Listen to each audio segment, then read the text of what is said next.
पांचवी प्रश्नावली का एग्जाम्पल नंबर 12। इसमें हमें फलन दे रखा है एफ एक्स बराबर एक्स प्लस 2 यदि x शून्य से छोटा हो, एफ एक्स बराबर माइनस एक्स प्लस 2 यदि x शून्य से बड़ा हो। अब हमें इस फलन के सातत्य पर विचार करना है। सातत्य पर विचार करने का मतलब हमें यह देखना है कि यह फलन अपने प्रांत के प्रत्येक बिंदु पर संतत है अथवा नहीं। तो इसका मतलब हमें चाहिए सबसे पहले इस फलन का प्रांत। प्रांत क्या होता है? अक्ष के मानों का समुच्चय। तो ये रहे अक्ष के मान, इन मानों का जो समुच्चय होगा वो इस फलन का प्रांत होगा। अक्ष शून्य से छोटा है, इसका मतलब अक्ष ऋणात्मक वास्तविक संख्या है। अक्ष शून्य से बड़ा है, इसका मतलब अक्ष धनात्मक वास्तविक संख्या है। तो यहाँ पर ऋणात्मक वास्तविक संख्या भी आ रही है और धनात्मक वास्तविक संख्याएं भी आ रही है, और इन दोनों संख्याओं के समुच्चय को कहा जाता है शून्येतर वास्तविक संख्याओं का समुच्चय। और शून्येतर वास्तविक संख्या के समुच्चय को लिखा जाता है आर में से शून्य को हटाकर। शून्येतर वास्तविक संख्याओं के समुच्चय को किस प्रकार लिखा जाता है? आर में से शून्य को हटा दो। अब हमें इस फलन के प्रांत के प्रत्येक बिंदु पर देखना है कि यह फलन संतत है अथवा नहीं। प्रत्येक बिंदु पर देखने से पहले हमें यह भी देख लेना है कि क्या अक्ष के सभी मानों के लिए फलन एक है अथवा अलग अलग। तो यहाँ पर देखो, अक्ष का मान शून्य से छोटा हो तो फलन ये है, अक्ष का मान शून्य से बड़ा हो तो फलन ये है। इसका मतलब अक्ष के सभी मानों के लिए फलन अलग अलग है। तो यहाँ पर अक्ष के सभी मानों के लिए फलन अलग अलग है। तो सबसे पहले हम चेक करेंगे कि जब अक्ष शून्य से छोटा है तब ये फलन संतत है या नहीं। तो स्थिति नंबर 1 लिखते हैं, स्थिति फर्स्ट, जब अक्ष शून्य से छोटा हो, इस स्थिति में देखेंगे कि फलन संतत है या नहीं। और इस स्थिति के लिए हमें फलन क्या दे रखा है? फलन एफ एक्स बराबर दे रखा है एक्स प्लस 2। और यहाँ पर हम ये स्थितियाँ क्यों बना रहे हैं? स्थितियाँ यहाँ पर हम इसलिए बना रहे हैं क्योंकि यहाँ पर अक्ष के सभी मानों के लिए फलन एक नहीं है। अक्ष से छोटे मानों के लिए फलन अलग है और शून्य से छोटे मानों के लिए फलन अलग है और शून्य से बड़े मानों के लिए फलन अलग है। तो सबसे पहले हम चेक करेंगे कि जब अक्ष शून्य से छोटा हो तब ये फलन संतत है या नहीं। उसके पश्चात चेक करेंगे कि जब अक्ष शून्य से बड़ा हो तब ये फलन संतत है या नहीं। तो पहली स्थिति लिख ली हमने। अब देखो, अक्ष शून्य से छोटा हो तो अक्ष के यहाँ पर अनंत मान मिलेंगे। अनंत मान मिलेंगे तो अनंत मानों को तो हम चेक नहीं कर सकते। इसके लिए हम क्या लेकर चलेंगे? स्वैच्छिक चर लेकर चलेंगे। तो लिखते हैं माना स्वैच्छिक चर, माना स्वैच्छिक चर सी है। स्वैच्छिक चर क्या मान लिया हमने? सी। और ये सी कौन से मान ग्रहण करेगा? सी शून्य से छोटे मान ग्रहण करेगा। सी शून्य से छोटे मान अर्थात ऋणात्मक वास्तविक संख्याओं के मान ग्रहण करेगा, ऐसा भी लिख सकते हैं। शून्य से छोटे मान ग्रहण करेगा।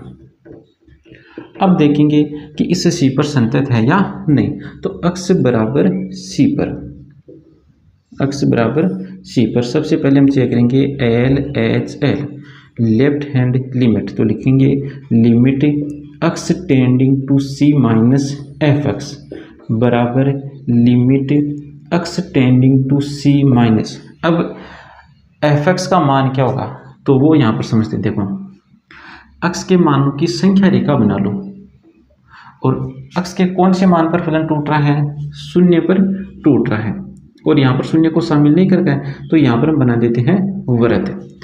अब देखो, शून्य से छोटे मानों के लिए तो फलन हमें दे रखा है एफ एक्स बराबर एक्स प्लस 2 और शून्य से बड़े मानों के लिए फलन हमें दे रखा है एफ एक्स बराबर माइनस एक्स प्लस 2। अब देखो, यहाँ पर हम सी पर चेक करें तो सी कौन से मान ग्रहण कर रहा है? शून्य से छोटे मान ग्रहण कर रहा है। तो कोई भी शून्य से छोटी संख्या मान लो तो सी बराबर हमने मान लिया माइनस का 2। तो यहाँ पर हमने सी बराबर क्या मान लिया? माइनस 2। माइनस 2 कहाँ पर है? यहाँ पर स्थित होगा।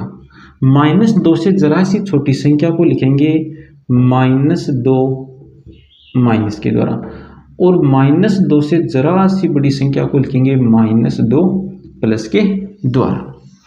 अब देखो यहाँ पर हम क्या याद करें हैं LHL, तो और सी की जगह हमने क्या मान लिया माइनस का 2, तो यहाँ पर -2 माइनस आएगा, तो -2 माइनस के लिए फलन कौन सा है x प्लस 2, तो फलन कौन सा आएगा यहाँ पर x प्लस 2। अब x की जगह रख दो c, तो c रखने पर आ गया c प्लस 2।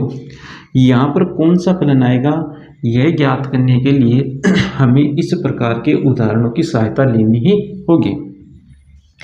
अब देखो, अब ज्ञात करो RHL में क्या लिखेंगे, limit x tending to c plus fx बराबर limit x tending to c plus fx। अब fx की जगह क्या लिखेंगे, c की जगह हमने क्या सोच लिया -2, तो यहाँ पर -2 प्लस हो गया, और -2 प्लस के लिए भी देखो फलन कौन सा है x प्लस 2, तो यहाँ पर लिखेंगे x प्लस 2। अब x की जगह रख देंगे c, तो यह आ गया c प्लस 2। अब ज्ञात कर लो फलन का मान f(c), तो देखो फलन कौन सा आएगा, c की जगह हमने क्या सोचा है -2 के लिए फलन कौन सा है ये रहा, तो c के लिए भी फलन कौन सा रहेगा ये रहेगा।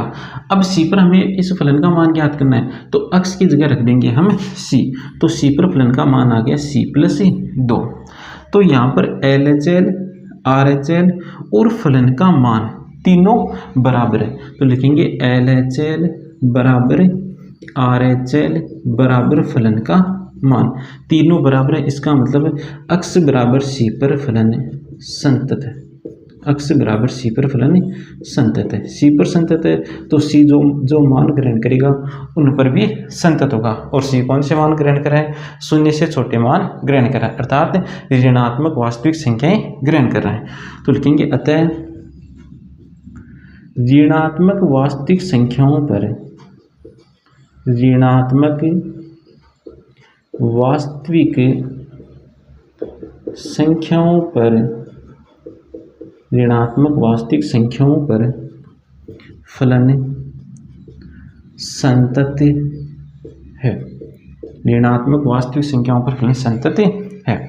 साथ में आपको एक बात और ध्यान रखनी है, जब इस प्रकार की स्थितियों x 0 से छोटा हो x 0 से बड़ा हो, तो देखो यहाँ पर x 0 से छोटा है और तीनों ही स्थितियों में फलन कौन सा काम में आ रहा है, फलन यही काम में आ रहा है। तो इसका मतलब हमें इस आलेख को बनाकर देखने की आवश्यकता नहीं है, यहाँ से ही हमें देख लेना है कि x 0 से छोटा है उस स्थिति में फलन कौन सा काम में आएगा, तो फलन काम में आएगा x प्लस 2। अब चाहे LHL ज्ञात करो, चाहे RHL ज्ञात करो, और चाहे फलन का मान ज्ञात करो, तीनों ही स्थितियों में हमें फलन कौन सा काम में लेना है, x प्लस 2 काम में लेना है। जैसे अगली स्थिति में हम इसी प्रकार हल करेंगे प्रश्न को। स्थिति नंबर 2, स्थिति सेकंड क्या बनेगी, देखो 0 से छोटे मानों के लिए हमने देख लिया कि फलन संतत है। अब देखेंगे कि 0 से बड़े मानों के लिए फलन संतत है या नहीं। तो x 0 से बड़ा हो और इस स्थिति में फलन कौन सा है वो यहाँ से देख लो, -x प्लस 2, तो बराबर लिखेंगे -x प्लस 2। तो x 0 से बड़ा है तो फलन ये काम में आ रहा है, इसका मतलब LHL RHL और फलन के मान तीनों ही जगह हमें यही फलन काम में लेना है। यदि यहाँ पर बराबर का चिन्ह आ जाए, इस प्रकार बराबर का चिन्ह आ जाए, तब यहाँ पर हमें ये फलन काम में नहीं लेना है। तब हमें यहाँ से ही देखना पड़ेगा कि LHL में कौन सा फलन आएगा, RHL में कौन सा फलन आएगा और फलन के मान में कौन सा फलन आएगा। तो यहाँ पर किसका चिन्ह है, यहाँ पर ग्रेटर देन का चिन्ह है। तो लेस देन और ग्रेटर देन का चिन्ह हो तब यहाँ से ही हमें देख लेना है कि फलन कौन सा आएगा, फिर वही आएगा LHL RHL और फलन के मान में काम। तो पहले ज्ञात करते हैं। अब देखो x 0 से बड़ा हो तो 0 से बड़ी संख्या होती है अनंत संख्याओं को तो हम चेक नहीं कर सकते, तो वही बात लिखेंगे कि माना एक c स्वैच्छिक चर है और c कौन कौन से मान ग्रहण कर रहे हैं। तो लिखेंगे माना स्वैच्छिक चर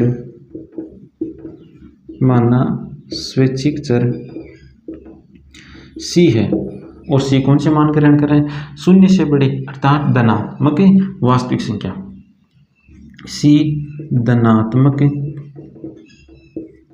वास्तविक संख्याओं के मान ग्रहण करेगा। सी धनात्मक वास्तविक संख्याओं के मान ग्रहण करेगा। अब सी पर चेक करो तो x बराबर सी पर पहले ज्ञात करो एल एच एल, तो एल एच एल में लिखेंगे limit x tending to C minus F X बराबर limit x tending to C minus. अब देखो सी माइनस के लिए फलन कौन सा आएगा तो यहाँ पर एस समीका का चिन्ह आ रहा है, तो एस समीका का जब भी चिन्ह आ जाए यहाँ पर तब हमें फलन L H L R H L और फलन के मान तीनों में यही फलन काम में लेना है। तो यहाँ पर फलन आएगा माइनस एक्स प्लस 2। अब एक्स की जगह रख दो सी, तो आएगा माइनस सी प्लस 2।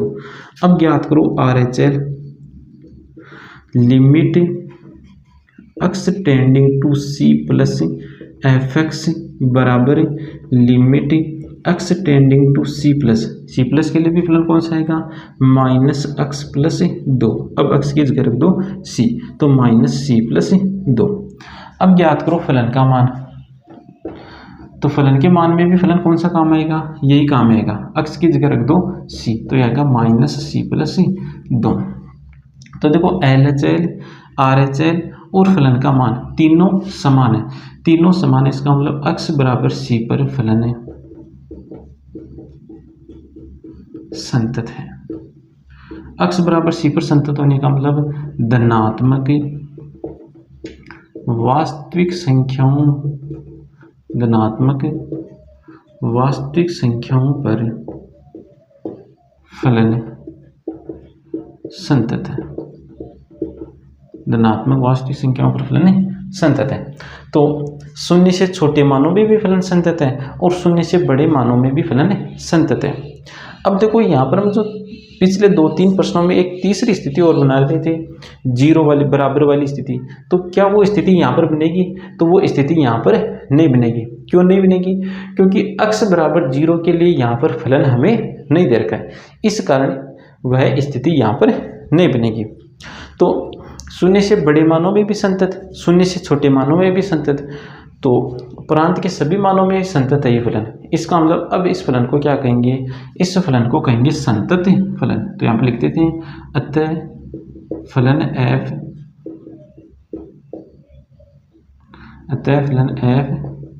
एक संतत फलन है। संतत फलन है। क्यों है संतत फलन? क्योंकि ये प्रांत के सभी बिंदुओं पर संतत है। धनात्मक वास्तविक संख्याओं के लिए भी संतत है और ऋणात्मक वास्तविक संख्याओं के लिए भी संतत है। अगला उदाहरण देखो, निम्नलिखित फलन के सान्तत्य पर विचार कीजिए। सान्तत्य पर विचार करने का मतलब हमें फलन के प्रांत के प्रत्येक बिंदु पर देखना है कि संतत है अथवा नहीं। तो फलन क्या दे रखा है? एफ एक्स बराबर एक्स यदि x शून्य से बड़ा और शून्य के बराबर हो। एफ एक्स बराबर एक्स स्क्वायर यदि x शून्य से छोटा हो। अब देखो इस फलन का प्रांत क्या होगा? तो प्रांत होता है x के मानों का समुच्चय। तो ये रहा x का मान यहाँ पर। अब देखो x के मान क्या क्या है? x शून्य से छोटा भी है, शून्य से बड़ा है और शून्य के बराबर है। इसका मतलब यहाँ पर सभी वास्तविक संख्याएं हैं और वास्तविक संख्याओं के समुच्चय को किसके द्वारा लिखा जाता है? r के द्वारा लिखा जाता है। तो इस फलन का प्रांत है वास्तविक संख्याओं का समुच्चय अर्थात r। अब ये देखो कि ये फलन है x के सभी मानों के लिए। अब हमें क्या देखना है कि x के सभी मानों के लिए फलन एक ही है अथवा अलग अलग। तो यहाँ पर देखो शून्य से छोटे मानों के लिए फलन अलग है, शून्य से बड़े मानों के लिए फलन अलग है। तो अलग अलग है तो पहले हम चेक करेंगे कि जब x शून्य से छोटा हो तब ये फलन संतत है या नहीं। तो स्थिति नंबर 1 लिखते हैं।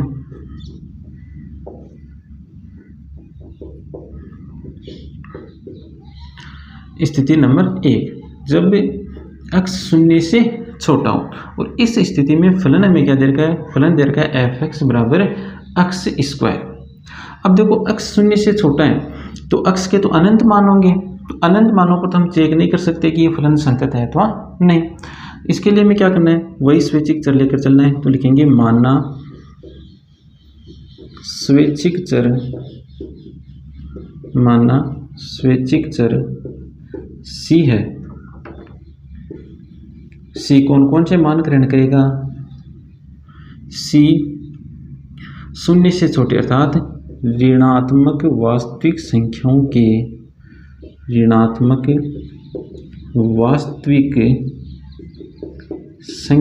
के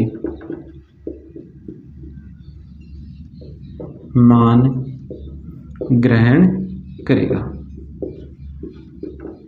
अब चेक करो अक्स बराबर सी पर संतत है या नहीं। तो पहले ज्ञात कर लेंगे एल एच एल, उसके बाद ज्ञात करेंगे आर एच एल और बाद में फलन का मान।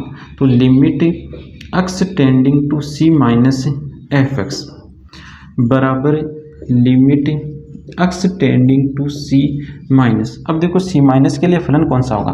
तो यहाँ पर देखो एक्स लेस देन शून्य की बात हो रही है, बराबर की बात नहीं हो रही है। किसकी बात हो रही है? एक्स लेस देन शून्य की। तो इस स्थिति के लिए फलन कौन सा काम में आ रहा है? फलन है देखो यहाँ पर एक्स शून्य से छोटा, इसके लिए फलन है एफ एक्स बराबर एक्स स्क्वायर। अब इस स्थिति में चाहे आप एल एच एल ज्ञात करो, चाहे आर एच एल ज्ञात करो, चाहे फलन का मान ज्ञात करो, तीनों के लिए फलन कौन सा काम में आएगा? एफ एक्स बराबर एक्स स्क्वायर। अब एक्स की जगह रख दो सी, तो ये बन गया सी स्क्वायर। अब ज्ञात करते हैं आर एच एल। तो limit X tending to C plus F X बराबर limit X tending to C plus के लिए भी फलन कौन सा आएगा? X square. तो आर एच एल का मान कितना आ गया? C square. अब ज्ञात कर लो सी पर फलन का मान। सी पर फलन का मान एक्स की जगह सी रख दो, तो ये आ गया सी स्क्वायर। तो यहाँ पर L H L, are H L और फलन का मान तीनों बराबर है। इसका मतलब एक्स बराबर सी पर फलन संतत है। एक्स बराबर सी पर फलन संतत है और सी जो मान ग्रहण करेगा उन पर भी संतत होगा। अतः ऋणात्मक वास्तविक संख्याओं पर फलन संतत है। ऋणात्मक वास्तविक संख्याओं पर फलन संतत है। अब आओ स्थिति नंबर 2 में। स्थिति नंबर 2 क्या मिलेगी? जब एक्स शून्य से बड़ा हो, एक्स किससे बड़ा हो? शून्य से। तो शून्य से बड़ा हो उस स्थिति के लिए फलन किसके बराबर है? फलन बराबर है एफ एक्स बराबर एक्स के।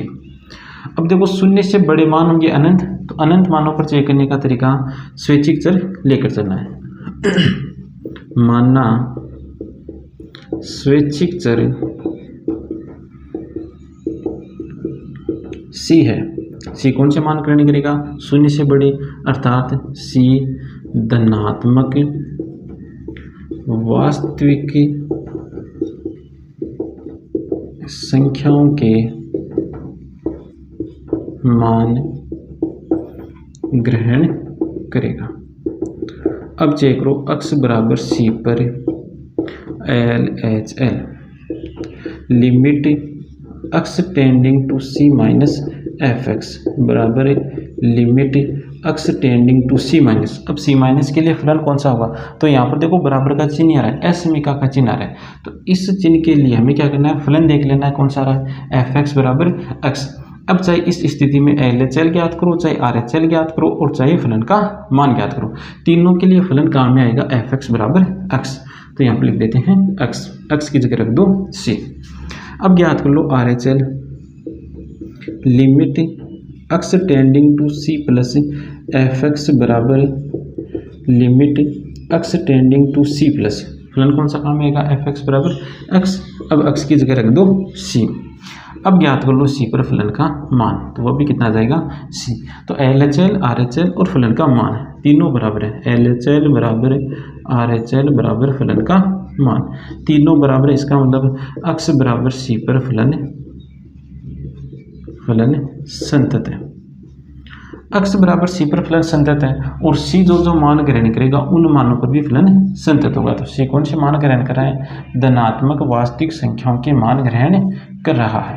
तो लिखते हैं अतः धनात्मक वास्तविक संख्याओं पर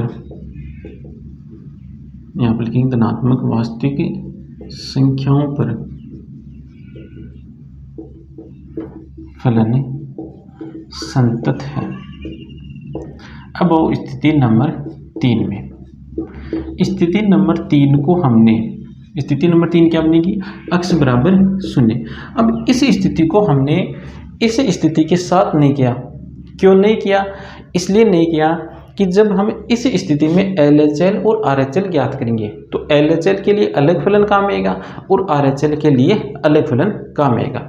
इसलिए हमने इस स्थिति को सेकंड स्थिति के साथ हल नहीं किया। तो ज्ञात करो x बराबर 0 पर पहले LHL, तो limit x tending to 0 minus fx। 0 minus का मतलब 0 से छोटा। 0 से छोटे मानों के लिए फलन देखो कौन सा है, 0 से छोटे मानों के लिए फलन है x स्क्वायर। अब x की जगह रख दो 0, तो याद आएगा 0। अब ज्ञात करो RHL, तो RHL में लिखेंगे limit x tending to 0 plus fx। 0 plus का मतलब 0 से बड़ा, और 0 से बड़े मानों के लिए फलन कौन सा काम में आ रहा है, x काम में आ रहा है। तो लिखेंगे limit x tending to 0 plus x। देखो यहाँ पर LHL में तो कौन सा फलन काम में आया, x स्क्वायर। RHL में कौन सा फलन काम में आ रहा है, x। LHL और RHL में अलग अलग फलन काम में आ रहे हैं, जबकि यहाँ पर देखो इसी में है ना बराबर वाली स्थिति यहाँ पर है। तो यहाँ पर देखो LHL और RHL दोनों में फलन कौन सा काम में आ रहा है, x ही काम में आ रहा है, और वहाँ पर x स्क्वायर फलन भी काम में आ रहा है। इसलिए इन दोनों स्थितियों को हमने अलग अलग हल किया है। आगे हल करो इसको, तो x की जगह रख दो 0, तो ये आ गया 0। अब ज्ञात कर लो 0 पर फलन का मान। तो पहले देखो 0 पर फलन कौन सा है, 0 पर फलन है fx बराबर x। अब हमें 0 पर फलन का मान ज्ञात करना है, तो x की जगह रख दो 0, तो 0 रखने पर आएगा 0। तो यहाँ पर भी LHL बराबर RHL बराबर फलन का मान, तीनों बराबर है। इसका मतलब x बराबर 0 पर फलन संतत है, फलन संतत है। तो 0 से छोटी संख्याओं पर भी फलन संतत है, 0 से बड़ी संख्याओं पर भी संतत, और 0 पर भी फलन संतत है। मतलब सभी वास्तविक संख्याओं में फलन संतत है। सभी वास्तविक संख्याओं में फलन संतत है, और प्रांत भी इसका सभी वास्तविक संख्याओं का समुच्चय। तो प्रांत के प्रत्येक बिंदु पर संतत हो गया, और प्रांत के प्रत्येक बिंदु पर जो फलन संतत होता है उस फलन को कहा जाता है संतत फलन। तो लिखेंगे f एक संतत फलन है, f एक संतत फलन